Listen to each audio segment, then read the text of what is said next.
Have you ever felt kind of lost in the crowd, like you're just a number in some huge impersonal system?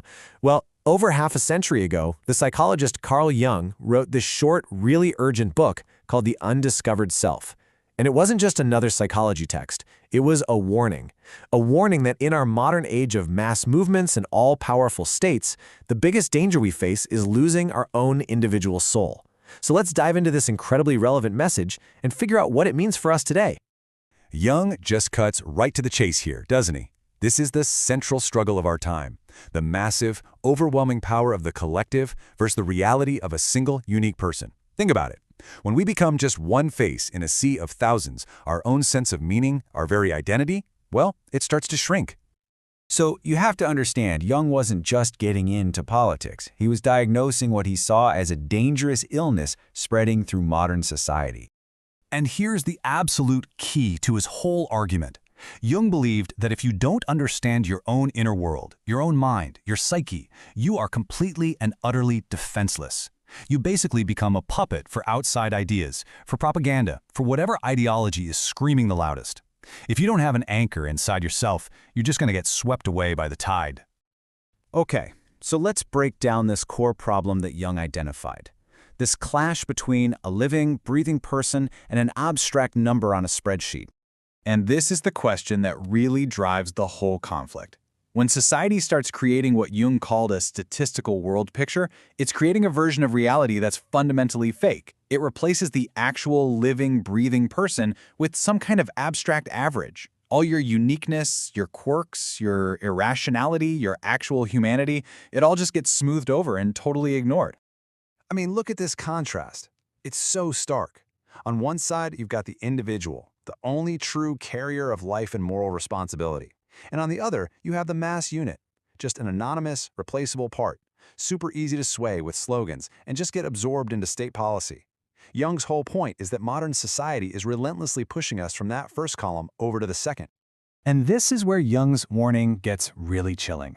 He estimated that, at best, only about 40% of any population is even capable of stable, critical thought. And even that small number is easily shaken up by political chaos or economic problems. When emotions are running high, reason just gets thrown right out the window and the mob takes over.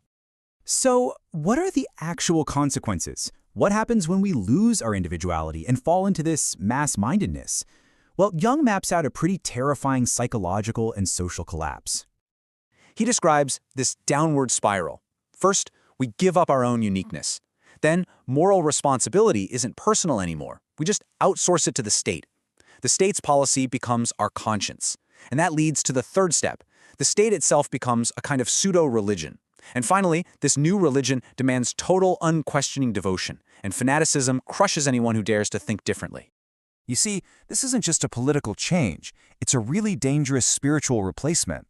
The state starts to demand things like enthusiasm, sacrifice, and even love.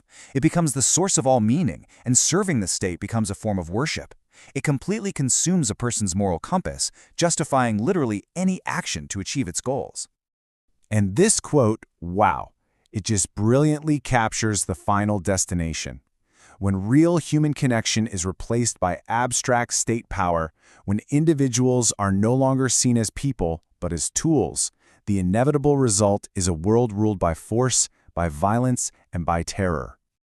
But Jung doesn't just leave us with this bleak picture. He offers a profound and deeply personal solution. And it's not some big political program, it's a journey inward.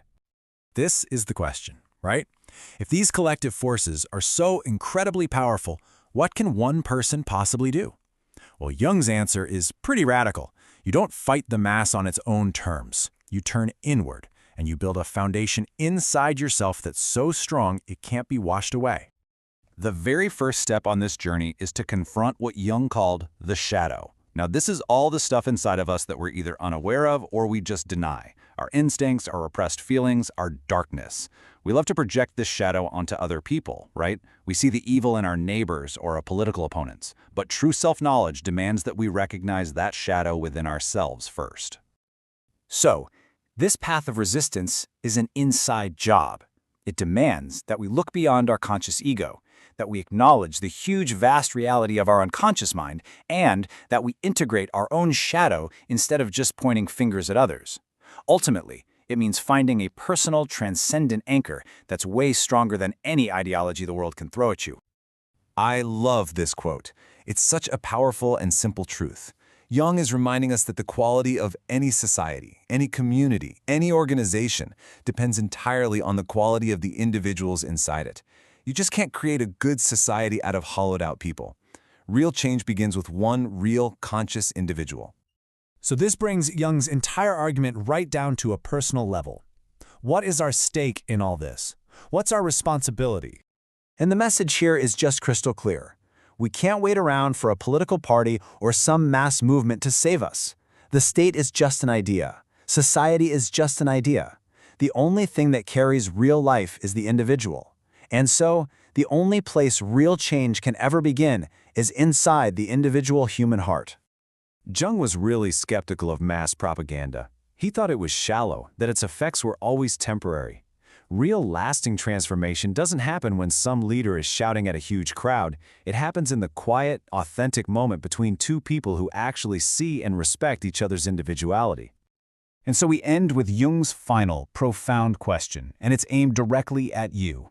In a world that's teetering between freedom and tyranny, between consciousness and this mindless collectivism, every single individual matters. Do you recognize that you are not powerless? That your own journey towards self-knowledge isn't just for you, it's the very weight that can tip the scales for the entire world.